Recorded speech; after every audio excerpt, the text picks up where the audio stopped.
Hi. இன்னைக்கு question of the day நம்ம semiconductor electronics ல இருந்து ஒரு question பார்க்க போறோம். A full wave rectifier circuit with the diodes D1 and D2 is shown in the figure. If input supply voltage Vn is 220 sine function of 100 pi t volt, then at a time is equal to 15 millisecond. So option A பாத்தீங்கன்னா diode 1 and diode 2 are forward biased. Diode 1 and diode 2 are both are reverse biased. Diode 1 is forward biased and diode 2 is reverse biased. Diode 1 is reverse biased and diode 2 is forward biased. So இதுக்கு முன்னாடி பாக்கும்போது நமக்கு full wave rectifier half wave rectifier பத்தி நம்ம கொஞ்சம் தெரிஞ்சுக்கணும். full wave rectifier என்னன்னு பாத்தீங்கன்னா ஆக்சுவலா அந்த whole wave நமக்கு rectify ஆகும். rectify அப்படினு சொல்லி rectifier அப்படினா ஒரு AC கரண்ட DC கரண்ட மாத்துறத நம்ம ரெக்டிஃபையர் அப்படினு சொல்ல போறோம். ஒரு AC கரண்ட DC கரண்ட நம்ம மாத்துறத வந்து நம்ம என்ன சொல்றோம்னா ரெக்டிஃபிகேஷன் அப்படின ஒரு process மூலமா நம்ம அத மாத்த முடியும். ரெக்டிஃபிகேஷன் அப்படின ஒரு process மூலமா நம்ம ஒரு AC கரண்ட DC கரண்ட மாத்த முடியும். அப்ப AC கரண்ட் என்னன்னு தெரிஞ்சுக்கணும். ஜஸ்ட் ஆஃப் நமக்கு வந்து ஒரு ஃப்ளக்சுவேஷன் இருக்கக்கூடிய ஒரு கரண்ட நம்ம AC கரண்ட்னு சொல்லுவோம். ஃப்ளக்சுவேஷன் இல்லாத ஒரு கரண்ட நம்ம DC கரண்ட் சொல்லுவோம். டைரக்டான கரண்ட். இது நமக்கு இது நமக்கு DC கரண்ட் இன்னொரு விதமா சொன்னோம்னா ஒரு யூனி டைரக்ஷனல் கரண்ட்னு கூட நம்ம சொல்ல போறோம். ஒரே ஒரு டைரக்ஷன்ல தான் இருக்கும். பாசிட்டிவ்னா பாசிட்டிவ் மட்டும் தான் இருக்கும், நெகட்டிவ்னா நெகட்டிவ்ல மட்டும் தான் இருக்க போகுது. சரிங்களா? பட் ஆனா ஒரு ஆல்டர்னேட்டிங் கரண்ட் பொறுத்த அளவுக்கு ஒரு ஃபிராக்ஷன் ஆஃப் செகண்டுக்கு அதோட போலாரிட்டி நமக்கு மாறிக்கிட்டே இருக்க போகுது. பாசிட்டிவ் நெகட்டிவ் மாறிக்கிட்டே இருக்க போகுது. இப்போ இது ஃபர்ஸ்ட் விஷயம். அப்ப நமக்கு இந்த ஆல்டர்னேட்டிங் கரண்ட்ல தான் இப்போ நம்ம மெயினா பார்க்க போறோம். இப்போ நமக்கு இந்த ஆல்டர்னேட்டிங் கரண்ட் தான் நம்ம ஏசி கரண்ட் தான் இந்த ஏசியை தான் நம்ம டிசியை கன்வெர்ட் பண்ணி பார்க்கணும். இப்போ இதுதான் நம்மளோட ஒரு ஏசியோட வேவ். இதுல ஃபர்ஸ்ட் ஃபிராக்ஷன் ஆஃப் செகண்டுக்கு பாத்தீங்கன்னா நமக்கு வந்து ஃபர்ஸ்ட் ஃபிராக்ஷன் ஆஃப் செகண்டுக்கு நமக்கு வந்து positive negative positive 0 to positive நமக்கு கிடைக்க போகுது. 0 டு பாசிட்டிவ் டெர்மினல் போக போகுது. செகண்ட் ஃபிராக்ஷன் ஆஃப் செகண்டுக்கு வந்து 0 டு நெகட்டிவ் நமக்கு கிடைக்க போகுது. ஃபர்ஸ்ட் ஃபிராக்ஷன் ஆஃப் செகண்டுக்கு நமக்கு பாசிட்டிவா இருக்க போகுது. செகண்ட் ஃபிராக்ஷன் ஆஃப் செகண்டுக்கு நமக்கு அந்த சைன் வேவ் நமக்கு நெகட்டிவா இருக்க போகுது. இதான் விஷயம். And with respect to full wave rectifier அப்படின்றது see we are going to give some wave axis. இந்த மாதிரி நமக்கு வந்து முழு வேவை நம்ம கொடுக்க போறோம். இந்த வேவை நம்ம ஆஃப்டர் ரெக்டிஃபிகேஷன் என்ன நடக்கும் பாத்தீங்கன்னா, ஸோ இந்த மாதிரி உங்களுக்கு நெகட்டிவ் டெர்மினல் கூடிய எல்லாமே நமக்கு வந்து பாசிட்டிவ் டெர்மினல் உட்காந்துட போகுது. பாசிட்டிவ் டெர்மினல் அது வந்து உட்காந்துருக்க போகுது. இதுதான் அது ஃபுல் வேவ் ரெக்டிஃபிகேஷன். ஸோ இந்த மாதிரி நமக்கு வந்து இருக்கிறது தான் அது ஃபுல் வேவ் ரெக்டிஃபிகேஷன். சரிங்களா? ஸோ இதை நமக்கு இப்போ என்ன ப்ராசஸ்னா இதுதான் நமக்கு இருக்கக்கூடிய அந்த சின்ன சர்க்கியூட். ஸோ ஒருவேளை நம்ம இந்த இடத்துல நம்ம இந்த மாதிரி நமக்கு ஒரு சைன் வேவ் நம்ம கொடுத்தோம்னா நமக்கு என்ன மாதிரி அவுட்புட் கிடைக்க போகுதுன்னு பாத்தீங்கன்னா, ஸோ இந்த மாதிரி நமக்கு வந்து ஒரு அவுட்புட் கிடைக்கும். சரிங்களா? ஸோ இந்த மாதிரி நமக்கு ஒரு அவுட்புட் கிடைக்கும். இதுதான் விஷயம். சரிங்களா?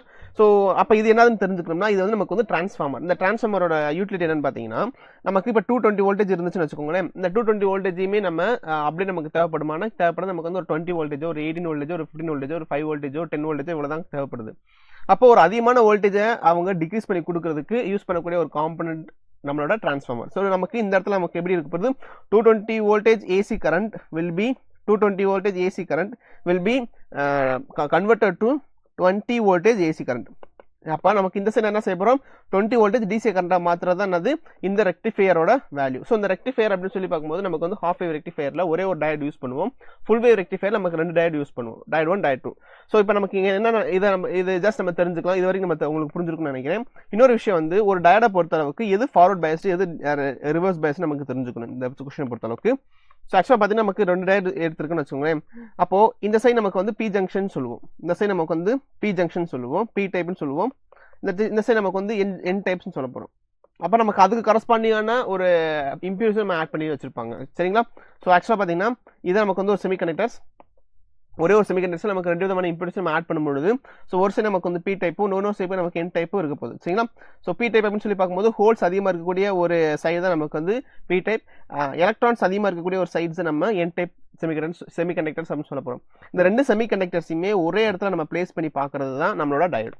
அதான் நம்மளோட டயோட். ஸோ இந்த டயோட்ஸ்ல நம்ம வந்து ஒரு சைடு ஃபுல்லாமே பாசிட்டிவ் எண்டா இருக்கும், இன்னொரு சைடு வந்து நெகட்டிவ் எண்டா இருக்கும்.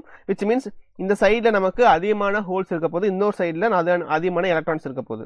இப்போ நம்ம ஹோல்ஸ் இருக்கக்கூடிய சைட்ஸை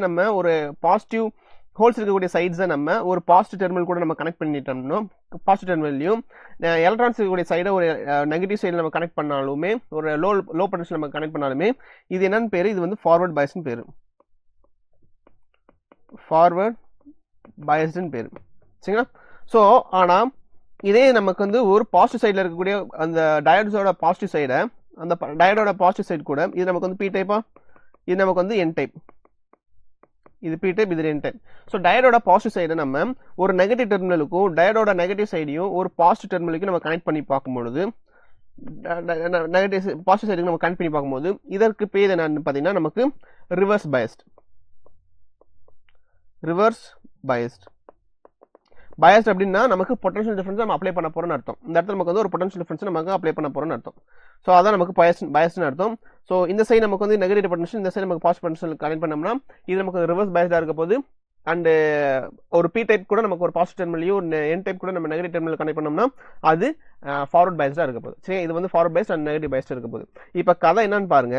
இப்போ ஒரு பர்டிகுலர் வேவ்ல வந்து ஒரு பர்டிகுலர் ஃபங்க்ஷன் கொடுத்துருக்காங்க, ஒரு வோல்டேஜ் கொடுத்துருக்காங்க, ஒரு பர்டிகுலர் டைம் டியூரேஷன் நம்ம கொடுத்துருக்காங்க. இந்த ஒரு பர்டிகுலர் டைம்ல நமக்கு வேவ் வந்து எந்த டெர்மினல் இருக்கணும், எந்த வேவ் எந்த பர்டிகுலர் அந்த பொசிஷன்ல இருந்துச்சுன்னா நமக்கு பொசிஷன்ல இருக்கு நமக்கு கண்டுபிடிக்கணும். அண்ட் ஸோ தட் நம்மளோட ரெண்டு டயட்ஸுமே என்ன பயசிங்ல இருக்கும் அப்படின்றத நம்ம தெரிஞ்சுக்கணும். சரிங்களா? ஸோ இப்போ பாத்தீங்கன்னா ஃபர்ஸ்ட் ஃபிராக்ஷன் ஆஃப் செகண்டுக்கு பாத்தீங்கன்னா நமக்கு வந்து ஆல்டர்னேட்டிங் வேவ்ஸ் மாறிட்டே இருக்க போதா. அப்போ ஃபர்ஸ்ட் ஃபிராக்ஷன் ஆஃப் செகண்டுக்கு வந்து பாத்தீங்கன்னா அதாவது ஃபர்ஸ்ட் ஹாஃப் வேவ் இருக்கு இல்லையா, இது நம்மளோட ஃபர்ஸ்ட் ஹாஃப் வேவ். இந்த ஃபர்ஸ்ட் ஹாஃப் வேவ் வர வரைக்கும், அதாவது 0 to மேக்ஸிமம் போயிட்டு மேக்ஸிமம் டு மறுபடியும் 0 வர வரைக்கும் இந்த இடத்துல நமக்கு என்ன நடக்கும் பாத்தீங்கன்னா இந்த சைடு நமக்கு ஃபுல்லாமே நமக்கு பாசிட்டிவ் டெர்மினலா இருக்கும், இந்த சைடு நமக்கு வந்து ஒரு நெகட்டிவ் டெர்மினலா இருக்கும். இது வந்து பாசிட்டிவ் டெர்மினலாவும் இது நெகட்டிவ் டெர்மினலாவும் இருக்கும். சரிங்களா? இப்போ இந்த சைடு பாத்தீங்கன்னா ஃபர்ஸ்ட் டயட் பாருங்க. ஃபர்ஸ்ட் டயட் வந்து அதோட p சைடு, இது வந்து n சைடு. கரெக்டா ஃபர்ஸ்ட் அதை ஃபிக்ஸ் பண்ணிடலாம். இது நமக்கு வந்து p சைடு, இது நமக்கு வந்து n சைடு. இது நமக்கு வந்து p சைடு, இது வந்து நமக்கு n சைடு. அப்போ positive terminal of the diode நமக்கு எதுக்கு கனெக்ட் ஆயிருக்கு? பாசிட்டிவ் டெர்மினல் கூட கனெக்ட் ஆயிருக்கு. நெகட்டிவ் டெர்மினல் வந்து நமக்கு எதுக்கு கனெக்ட் ஆயிருக்கு? நெகட்டிவ் கூட கனெக்ட் ஆயிருக்கு. இது வந்து டயட் 1. அப்போ இந்த பாயிண்ட்ல பாத்தீங்கன்னா டயட் 1 பொறுத்த அளவுக்கு அது வந்து ஃபார்வர்ட் பயசிங்ல இருக்கு. டயட் 2 பொறுத்த அளவுக்கு அது ரிவர்ஸ் பயசிங்ல இருக்கு. எப்போ ஃபர்ஸ்ட் ஹாஃப் ஆஃப் தி சைக்கிளுக்கு செகண்ட் ஹாஃப் ஆஃப் தி சைக்கிளுக்கு என்ன செய்யணும் பாத்தீங்கன்னா, so first half of the cycle, இது வந்து first half of the cycle. Second half of the சைக்கிளுக்கு என்ன பாத்தீங்கன்னா, சரி ஆக்சுவலா second half of the cycle வந்து நமக்கு நெகட்டிவ் போலாரிட்டிக்கு அது மூவ் ஆயிர போகுது. 0 to நெகட்டிவ் போலாரிட்டிக்கு மூவ் ஆயிர போகுது. அப்போ ஜஸ்ட் அது போலாரிட்டி நமக்கு வந்து சேஞ்ச் ஆக போகுது. ஸோ போலாரிட்டி நமக்கு சேஞ்ச் ஆச்சுன்னா ஜஸ்ட் எப்படி கன்வெர்ட் பண்ண போறோம்? இந்த சைடு நமக்கு வந்து நெகட்டிவ், இந்த சைடு நமக்கு பாசிட்டிவா இருக்க போகுது. இந்த சைடு நமக்கு நெகட்டிவ், இந்த சைடு பாசிட்டிவா இருக்க போகுது. இப்போ பாத்தீங்கன்னா ரெண்டு டயடுமே நம்ம பாருங்க. ஃபர்ஸ்ட் டயட் 1 வந்து நமக்கு வந்து ரிவர்ஸ் பயசிங்ல இருக்கு. ஏன்னா பாசிட்டிவ் சைடு வந்து நெகட்டிவ் டெர்மினல் கூட கனெக்ட் ஆயிருக்கு. அதே மாதிரி பாசிட்டிவ் டெர்மினல் கூட நமக்கு பாசிட்டிவ் டெர்மினல் கூட நமக்கு நெகட்டிவ் டெர்மினல் கனெக்ட் ஆயிருக்கு. இந்த நெகட்டிவ் இந்த என் சைடு கூட நமக்கு பாசிட்டிவ் டெர்மினல் கனெக்ட் ஆயிருக்கு. அப்போ டயட் 1 பொறுத்த அளவுக்கு ரிவர்ஸ் பயசிங்ல இருக்க போது, டயட் 1 நமக்கு ரிவர்ஸ் பயசிங்ல இருக்க போது, டயட் 2 நமக்கு வந்து ஃபார்வர்ட் பயசிங்ல இருக்க போகுது. எப்போ? செகண்ட் ஹாஃப் ஆஃப் தி சைக்கிளுக்கு. சரிங்களா? சோ மறுபடியும் சொல்றேன். ஃபர்ஸ்ட் ஹாஃப் ஆஃப் தி சைக்கிளுக்கு பாத்தீங்கன்னா ஃபர்ஸ்ட் ஹாஃப் ஆஃப் தி சைக்கிளுக்கு நமக்கு பாசிட்டிவ் நெகட்டிவா இருக்க போது. சோ தட் நமக்கு டயட் 1 ஃபார்வர்ட் பயசிங்லயும் டயட் 2 நமக்கு ரிவர்ஸ் பயசிங்ல இருக்கும். செகண்ட் ஹாஃப் ஆஃப் தி சைக்கிளுக்கு நமக்கு அப்படியே நம்ம போலாரிட்டி மாறப்போது, நமக்கு பாசிட்டிவ் நெகட்டிவ் நமக்கு மாறப்போதுன்னா டயட் 1 நமக்கு வந்து ரிவர்ஸ் பயசிங்ல இருக்கும், டயட் 2 நமக்கு ஃபார்வர்ட் பயசிங்ல இருக்கும். அப்போ ஒரு செகண்டுக்கு நமக்கு 2 தடவை நம்மளோட போலாரிட்டி நமக்கு மாறிட்டே இருக்கும். ஏன்னா ஆல்டர்னேட்டிங் கரண்டோட இயல்பு அப்படிதான். சரிங்களா? சோ ஒரு செகண்டுக்கு பாத்தீங்கன்னா ஃபர்ஸ்ட் ஒரு செகண்டுக்கு 2 தடவை பாசிட்டிவ் நெகட்டிவ்ன்ற மாதிரி மாறிக்கிட்டே இருக்கும். சரிங்களா? சோ இது எப்படி நம்ம டிரா பண்ணலாம்னா, இந்த நம்ம நெகட்டிவ் டெர்மினல் நம்ம ஒரு ஆல்டர்னேட்டிங் கரண்ட் நம்ம எப்படி ரெப்ரசன்ட் பண்ணுவோம்னா இந்த மாதிரி நம்ம ரெப்ரசன்ட் பண்ணுவோமா? சோ தட் அப்ப ஃபர்ஸ்ட் ஒரு செகண்டுக்குள்ள நமக்கு இந்த மாதிரி நமக்கு போலாரிட்டி நமக்கு மாறி உட்கார்ந்துரும். ஓகே, பாசிட்டிவ் நெகட்டிவ் பாசிட்டிவ் ஒரு செகண்டுக்குள்ள இந்த மாதிரி நமக்கு மாறிட்டே இருக்கும். அடுத்த செகண்டுக்கு பாசிட்டிவ் நெகட்டிவ் மாறிட்டே இருக்கும். சரிங்களா? சோ இதை தான் நம்ம வந்து இந்த சைன் வேவா நம்ம ரெப்ரசன்ட் பண்ணிருக்கோம். சோ இது வரைக்கும் உங்களுக்கு புரிஞ்சிருச்சுன்னா ஓகே. சோ இப்போ இருக்கக்கூடிய ஒரு அண்டர்ஸ்டாண்டிங்கை வச்சு இந்த क्वेश्चन நம்ம ஹேண்டில் பண்ணுவோம். A full wave rectifier circuit with the diodes D1 and D2 is shown in the figure. If the input supply voltage Vn is equal to 220 sin function. So இப்போ நமக்கு ஒரு ஃபங்க்ஷன் நமக்கு கொடுத்திருக்காங்க. என்ன function கொடுத்திருக்காங்க பாத்தீங்கன்னா V is equal to 220 sin 100 pi t time duration பாத்தீங்கன்னா 50 milliseconds. கரெக்ட்டுங்களா? அந்த 50 மில்லிசெகண்ட்ஸ்ல ரெண்டு டயடும் நமக்கு வந்து என்ன பயசிங்ல இருக்கும் அப்படின்றத தெரிஞ்சுக்கணும். நம்ம ஒண்ணுமே காம்ப்ளிகேட் பண்ணிக்க போறதே இல்ல. ஜஸ்ட் நம்ம என்ன செஞ்சுக்க போறோம்னா இந்த டைம் டியூரேஷன், இது நமக்கு டைம் டியூரேஷன். சரிங்களா? இந்த டைம் டியூரேஷனுக்குள்ள நமக்கு இந்த வேல்யூ நம்ம இன்க்ளூட் பண்ணி பார்க்க போறோம்.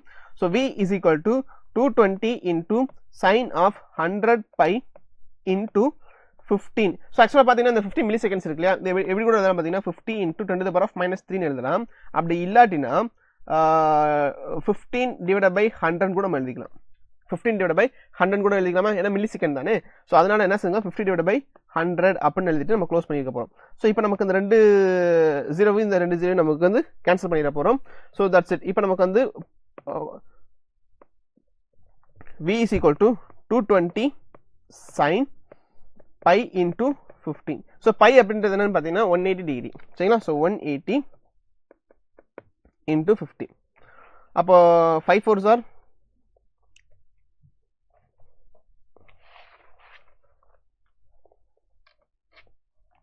10 to the power of -3 தானே, டிவைட் பை 3 நமக்கு கிடைக்கும். ஸோ இன்னும் ஒரு 0 நமக்கு ஆட் பண்ணுற மாதிரி இருக்கும். அண்ட் இங்கே நம்ம பார்த்தீங்கன்னா நமக்கு 1.5 போட்டலாம், 1.5 போட்டலாம் ரைட். So 1.5 into 180. ஸோ இதை நம்ம மல்டிப்ளை பண்ணி பார்க்கும்போது இந்த 1.5 நம்ம எப்படி கூட எழுதலாம் பாருங்க. இந்த 1.5 3 divided by 2 போட்டுக்கலாம், பிரச்சனையே கிடையாது. 3 divided by 2 போட்டுக்கலாம். அப்போ லிட்டரலா இதை நம்ம எப்படி எழுதலாம்னா 3 pi divided by 2 எழுதலாம். இந்த 3 pi divided by 2 அப்படின்றது என்னன்னு பார்த்தீங்கன்னா 3 times the multiples of 90 degree கரெக்ட்டுங்களா. ஏன்னா இந்த 9/2 இதை நம்ம லிசன், இது நமக்கு pi by 2 அப்படின்றது நமக்கு 90 டிகிரி கொண்டு போகுது. இந்த 90 டிகிரி அப்படின்றது நமக்கு வந்து 3 times of 90 டிகிரி. அப்போ லிட்டரலா பார்த்தீங்கன்னா நம்மளோட வேவ் எங்க இருக்குன்னு பாருங்க. ஆக்சுவலா நம்மளோட வேவ் ஓகே. ஸோ நம்மளோட வேவ் எங்க இருக்கு பாருங்கன்னா 0 டிகிரி, 90 டிகிரி, 180 டிகிரி, 270 டிகிரி சரிங்களா. அந்த 270 டிகிரி தான் என்னது நம்மளோட இப்போ நம்ம பார்க்குற வேவ். ஸோ லிட்டரலாக பார்த்தீங்கன்னா இதை எப்படி கூட எழுதலாம் பாருங்க. v is equal to 220 sin of 270 எழுதலாம். ஸோ 270 வேல்யூ என்னன்னு பார்த்தீங்கன்னா odd multiples of 90 sin of odd multiple of 90s will contribute -1. sin of odd multiple of நமக்கு வந்து 90s இருந்து நமக்கு -1 நமக்கு contribute பண்ணும். So v will be equal to 220 into -1 சரிங்களா, which is nothing but v is equal to -220 volt சரிங்களா. அப்போ இந்த மைனஸ் டெர்மில் என்ன செய்யுதுன்னா நம்மளோட வேவ் வந்து அந்த பர்டிகுலர் செகண்ட்ல அது நெகட்டிவ் சைக்கிள்ல நெகட்டிவ் பாயிண்ட்ல அது இருக்கு அப்படின்றத அது மீன் பண்ணுது. நெகட்டிவ் பாயிண்ட்ல அது இருக்குன்றத மீன் பண்ணுது. அது நெகட்டிவ் பாயிண்ட்ல அது இருக்கு அப்படின்றத அது மீன் பண்ணுது. எங்க இங்க கூட இருக்குன்றது மீன் பண்ணுது சரிங்களா. அப்ப எதுக்கு v is equal to -220 voltage இருக்கிற நமக்கு கிடைச்சிருக்குன்னா சரி. இப்போ நமக்கு இது கிடைச்சிருக்கு. அப்ப நமக்கு இதை என்ன சொல்ல முடியும்னா ஃபர்ஸ்ட் ஹாஃப் ஆஃப் த சைக்கிளுக்கு வந்து பாசிட்டிவ் நெகட்டிவ் இருக்குமா. First half of the cycle நமக்கு வந்து நெகட்டிவ் பாசிட்டிவ் இருக்கும். Second half of the cycle வந்து நமக்கு பாசிட்டிவ் நெகட்டிவ் மாறும். இப்போ நமக்கு first half of the cycle இருக்கா second half of the cycle இருக்கான்னு பாத்தீங்கன்னா இப்போ நம்ம கன்சிடர் பண்ணக்கூடிய அந்த பர்டிகுலர் டைம்ல நம்மளோட வேவ் எந்த இடத்துல இருக்குன்னா செகண்ட் half of the cycleல இருக்கு. Second half of the cycle இருக்கு. அப்ப நமக்கு இன்புட் எப்படி இருக்க போகுதுன்னா மைனஸ் இங்க பாசிட்டிவ் வரப்போகுது, நெகட்டிவ் வந்து பாசிட்டிவ் இருக்கும். ஃபர்ஸ்ட் வந்து பாசிட்டிவ் நெகட்டிவ் இருக்கும், அடுத்து வந்து நெகட்டிவ் பாசிட்டிவா இருக்க போகுது. ஸோ இப்போ நம்ம பாத்தீங்கன்னா டயட் 1 பொறுத்த அளவுக்கு அது என்ன பைசிங்ல இருக்கு, அது வந்து ரிவர்ஸ் பைசிங்ல இருக்கு. எந்த கேஸ் வருது பாத்தீங்கன்னா நமக்கு இந்த கேஸ் நமக்கு வரும். டயட் 1 பொறுத்த அளவுக்கு அது ரிவர்ஸ் பைசிங்ல இருக்கு. டயட் 2 பொறுத்த அளவுக்கு அது ஃபார்வர்ட் பைசிங்ல இருக்கு. டயட் 1 பொறுத்த அளவுக்கு அது ரிவர்ஸ் பைசிங்ல இருக்கு. டயட் 2 பொறுத்த அளவுக்கு அது ஃபார்வர்ட் பைசிங்ல இருக்கு. கரெக்ட்டுங்களா.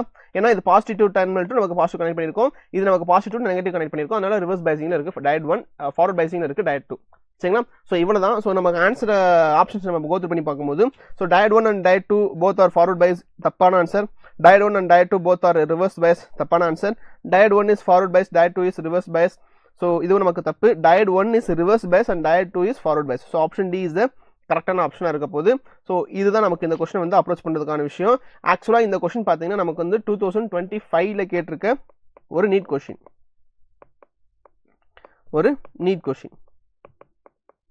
சரிங்களா. That's it. ஓகே. ஸோ இதில் வந்து உங்களுக்கு புரிஞ்சிருக்குன்னு நான் நினைக்கிறேன். அண்டு நெக்ஸ்ட் பாருங்க. அவ்வளோதான், இந்த கொஸ்டின் நம்ம டிஸ்கஸ் பண்ணி முடிச்சாச்சு. ஸோ முடிக்கிறதுக்கு முன்னாடி ஒரு சின்ன நோட்டிஃபிகேஷன் மட்டும். என்னன்னு பார்த்தீங்கன்னா நம்ம நீங்கள் ஒரு நீட் ஆஸ்பிரண்டாக இருந்தீங்க, நீட் ஆஸ்பிரண்டாக இருக்கிற பசங்க தான் நம்மளோட சேனலை வந்து ஃபாலோ பண்ணிக்கிட்டு இருப்பாங்க. கண்டிப்பாக நீங்கள் வந்து ஒரு நீட் ஆஸ்பிரண்டாக தான் இருக்கணும். ஸோ நம்மளோட இன்ஸ்டியூஷனில் வந்து நமக்கு LMRP ப்ரோக்ராம் நம்ம ஸ்டார்ட் பண்ணியிருக்கோம் ஜனவரி 4th வீக்ல இருந்து. ஸோ அந்த ப்ரோக்ராமை பற்றி நான் சொல்லணும்னா அது வந்து ஒரு ஹோல் சிலபஸையுமே நம்ம ஒரு 20 மாடியூல்ஸ் நம்ம ஸ்பிளிட் பண்ண போகிறோம். ஒரு மாடியூல்ஸ்க்கும் நமக்கு வந்து 3 days நம்ம அலோகேட் பண்ணி 4 சப்ஜெக்ட் இருக்கக்கூடிய கொஞ்சம் போர்ஷன்ஸை மட்டும் நம்ம படித்து அதை எக்ஸாம் எழுதி நம்ம தர பண்ணிக்கிட்டு இருக்க போகிறோம். ஸோ அந்த 20 மாடியூல்ஸ் நம்ம கம்ப்ளீட் பண்ணும்போது அந்த ஹோல் சிலபஸையுமே நம்ம ஃபுல் ஃப்ளெஜ் நம்ம கம்ப்ளீட் பண்ணி முடிச்சிருப்போம். அண்ட் அந்த எண்ட்ல பாத்தீங்கன்னா நமக்கு ஒரு ஃபுல் மார்க் டெஸ்ட் இருக்கும். இந்த LMRP இடையிலேயே நமக்கு மார்க் டெஸ்ட் இருக்கும் அண்ட் ஃபுல் போர்ஷன் டெஸ்ட்ல இருக்க போது. நம்ம கம்ப்ளீட் பண்ணதுக்கு முடிச்சதுக்கு அப்புறமே ஒரு ஆல் இந்தியா லெவல் டெஸ்ட் சீரிஸுமே இந்த ப்ரோக்ராமோட சேர்ந்து வந்துட போகுது. ஸோ இப்போ இந்த ப்ரோக்ராமுக்கு நமக்கு அட்மிஷன் போய்கிட்டு இருக்கு. நீங்கள் ஒரு நீட் ஆஸ்பிரண்ட் இருந்தீங்கன்னா இந்த ப்ரோக்ராம் நீங்கள் தாராளமாக கன்சிடர் பண்ணலாம். அந்த கோர்ஸ் ப்ரைஸ் பார்த்தீங்கன்னா 10,000. இது கூட உங்களுக்கு ஜிஎஸ்டி ஆட் ஆகிட்டு இருக்கும். நமக்கு ஆக்சுவலாக இந்த ப்ரோக்ராம் பார்த்தீங்கன்னா இட்ஸ் ஹைப்ரிட் ப்ரோக்ராம். நம்ம வந்து ஆஃப்லைன்லேயும் ஆன்லைன்லேயும் நமக்கு படிக்கிற மாதிரி இருக்கும். நம்ம வந்து ஆஃப்லைனில் வந்து எக்ஸாம் எழுதணும், ஆன்லைனில் நமக்கு வந்து கிளாஸஸ் இருக்கும். நீங்கள் ஆஃப்லைனில் நம்ம கிளாஸஸ் அட்டன் பண்ணுற மாதிரி இருக்கும். திருச்சி, திருநெல்வேலி, கோயம்புத்தூர் இந்த 3 இடத்துலையுமே நம்மளால் நம்மளால இந்த 3 இடத்துலையுமே நம்மளோட ஆஃப்லைன் சென்டர்ஸ் இருக்கு. ஸோ உங்களுக்கு எந்த சென்டர் பக்கமாக இருக்கோ அந்த சென்டரில் உங்களோட அட்மிஷன் வந்து நீங்கள் என்ரோல் பண்ணுறதுக்கு நீங்கள் ஸ்டார்ட் பண்ணிக்கலாம். இன்னொரு விஷயம் என்னன்னு பார்த்தீங்கன்னா, ஒருவேளை நீங்கள் ஒரு 12th படிக்கிற பையனாக இருந்தாலோ 12th படிக்கிற ஒரு ஸ்டூடெண்ட்டாக இருந்து நீங்கள் 2026க்கு நீங்கள் நீட் எழுதணும், 2026க்கு நீங்கள் வந்து ஆப்ட் ஆகிட்டு இருக்கீங்க, உங்களுக்கு வந்து உங்களோட ப்ரிப்பரேஷன் நீங்கள் வச்சிருக்கீங்கன்னா அதாவது போர்டு எக்ஸாம் முடிச்சுட்டு நான் ஸ்டார்ட் பண்ண போகிறேன் அப்படின்ற ஒரு மென்டாலிட்டியில் இருந்தீங்கன்னா உங்களுக்காகவே தனியாக ஸ்ட்ரக்சர் பண்ணக்கூடிய ஒரு ப்ரோக்ராம் வந்து எக்ஸ்பிஎல் ஆஃப்லைன் கிராஷ் கோர்ஸ். ஸோ இந்த கிராஷ் கோர்ஸ் பார்த்தீங்கன்னா உங்களுக்கு வந்து ஒரு மாதத்துல அட்லீஸ்ட் அட்மோஸ்ட் எல்லாமே உங்களுக்கு ஹோல் சிலபஸையுமே கம்ப்ளீட் பண்ணி வித் எக்ஸாம்ஸோட உங்களுக்கு ஒரு ஹோலிஸ்டிக்கான ப்ரிப்பரேஷன் உங்களுக்கு கொடுக்க போகிறோம்.